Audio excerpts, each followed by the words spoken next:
I currently have 25 pets in Runescape. If you're new here, every episode I spin a randomly generated wheel of all pets in the game 2 times so that you, the viewers, can vote on a poll to select which pet I try to go for next. So welcome back to Pet Roulette. In the last episode, the wheel landed on Chambers and Barbarian Assault, so of course Chambers won, and there's absolutely no way that... Wait. No way. No, what? No, you guys are not gonna sit there and tell me y'all voted Barbarian Assault over Chambers. Oh, hell no. Fine, I'll do BA, but I'm not gonna be doing it alone. For any of my friends that voted for me to be here at Barbarian Assault, you're doing it with me. But before we jump into BA, let's go over how to actually do it for those of you who don't know how. BA is a minigame consisting of 10 total waves and the final wave that spawns the boss, the Penance Queen. Now, the hardest thing about Barbarian Assault is finding a team. You need a team of 5 people in order to do BA, and the worst part is going with randoms. Let me tell you why. If you have a full team doing BA, you're going through all the waves and everything is going fine, but suddenly, one person on the team happens to leave at any point for any reason.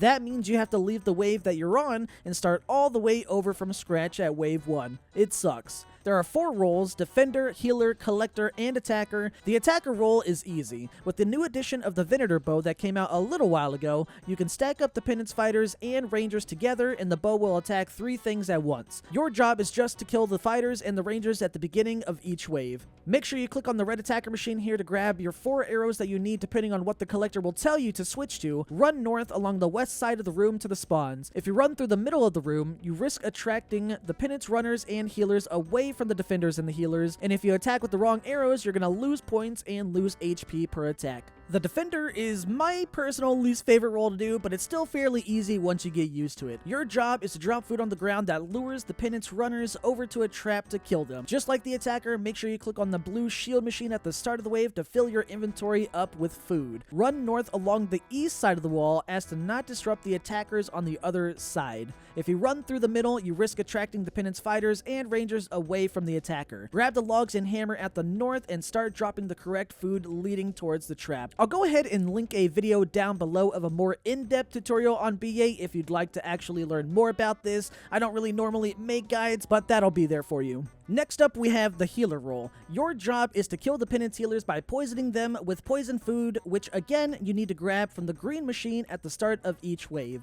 If you need to heal yourself or anyone else during the waves, you need to head over to the healing spring near the entrance, but typically if BA is done properly or well enough by the team, healers shouldn't need to heal anyone at any time, and you can focus all of your time on killing the actual Penance Healers to speed up the waves. The strategy for healers is to grab the poison food from the machine, run north again along the side of the east wall, and tag each Penance Healer at least once at the start just to get the poison started on each of them. Once you tag each healer once, then you can run in between them and spam the poison food on them until they die. Next up is the Collector.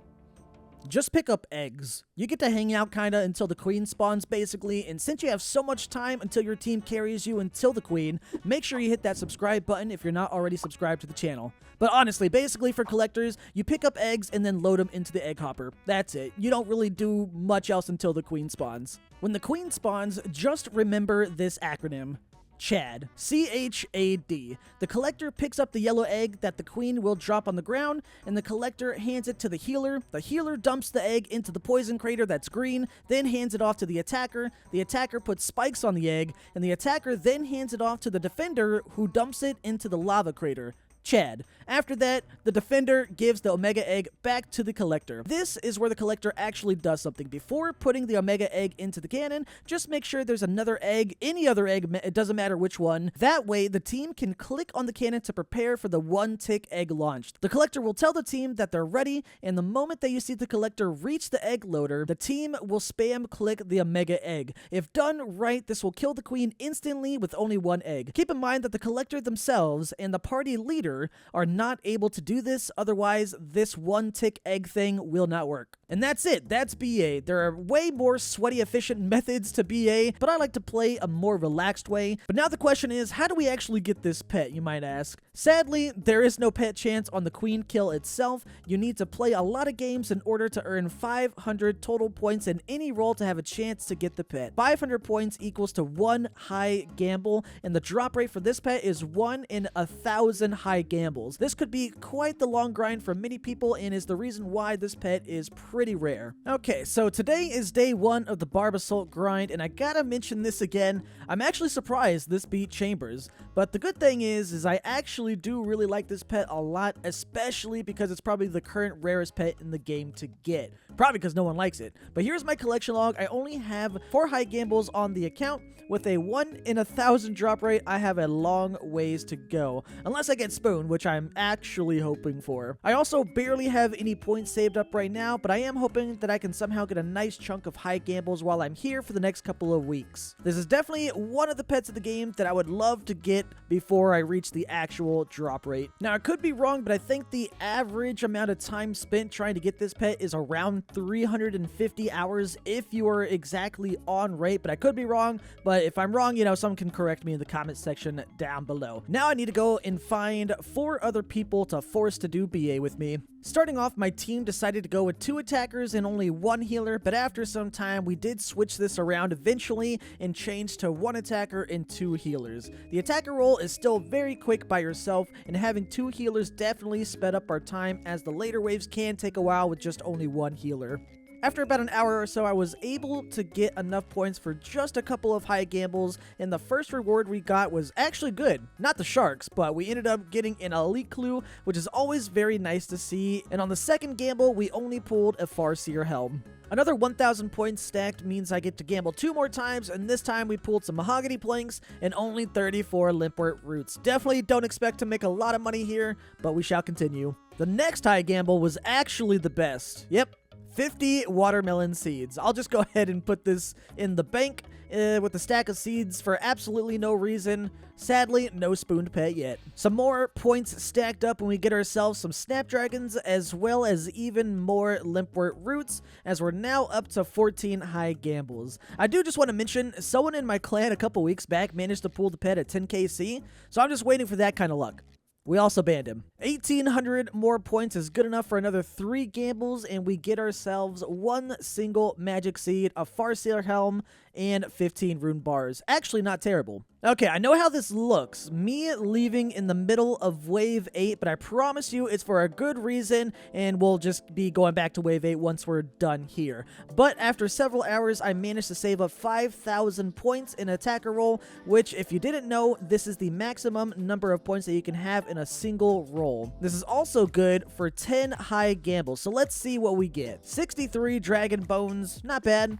4 snapdragon seeds, limpwort roots, a rune kite shield, more snapdragons, a magic seed, another rune kite shield, and this time with an elite clue, which is the better one. 28 torstals, some more torstal seeds, and more rune bars. No pet, but the elite clue is the best thing here. Now, my team and I are getting faster completions now, just over 14 minutes, which isn't bad, and this time I have about 2,700 points, so it's time to gamble yet again. Some coal, and would you look at that? A new collection log item, the granite helm. Now, I won't lie, at the time, I absolutely got baited here thinking that I actually got the pet, and I thought it was done and over with. But no. Then we got some watermelon seeds, an archer helm, a zerker helm.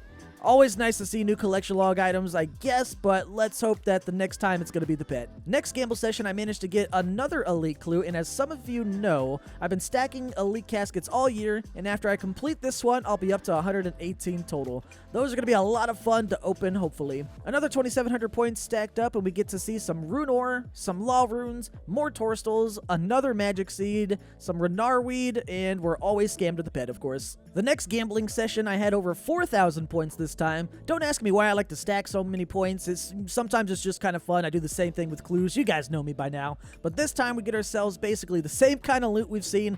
Doesn't change too much at Barbarian Assault, but sadly, no pet. Though I guess it did equal to about 650k, so it's not like I'm not making money here, I guess. Real quick, let's spin the wheel for the next pet roulette. Slayer bosses and Dagonoth kings. The drop rates and my collection logs are on screen now, and the link to vote is down below in the comment section. And while you're down there, don't forget to leave a like on the video, as it's one of the best ways to support the content. Another 4,000 points later, we see another granite helm, but thankfully that's already on the log, so I don't get baited this time around. But these gambles ended up being about 840k worth of loot. Keep in mind, this is over like the last like 2 hours, so you're not making that much money here. Now, I know there's this whole BA services thing, and I'm sure I'll get some comments as to why I don't just go that route and use them. And the main reason why is just because I just don't want to. While it does sound nice to just get carried and get easy points and fast points and more gambles per hour, it also just doesn't sound the most fun for me when I could just get some friends to go with and, who also have the same goals that I have, so everyone has fun. And real quick, after some time, I did manage to save enough points in every single roll to get everything on the collection log from the store. I did the method where you just buy something and then sell it back. You don't get all your points back, but you get a portion back. I may not have the items, like, forever since I'm just selling them back to the store, but if I ever want these items in the future, I can just let future me worry about that. But for now, I just want the collection log slots. That way, when I do get the pet, it'll be green logged. Another short gaming session later, and I get some Snapdragon seeds and an archer helm. 3,200 more points stacked up, and I now have enough to get another 6 gambles, which will actually allow me to get 100 total high gambles. I pull some magic logs, some coal, a magic seed, more seeds, some planks, and even more seeds. Sadly, no pet. Would have been cool if I got this pet in the first 100 gambles. It's at least 100 chances for the pet. Only 900 more to go until I'm actually like on the rate for the pet. But here's my log at 100 high gambles. Never lucky, never spooed. Maybe next time though.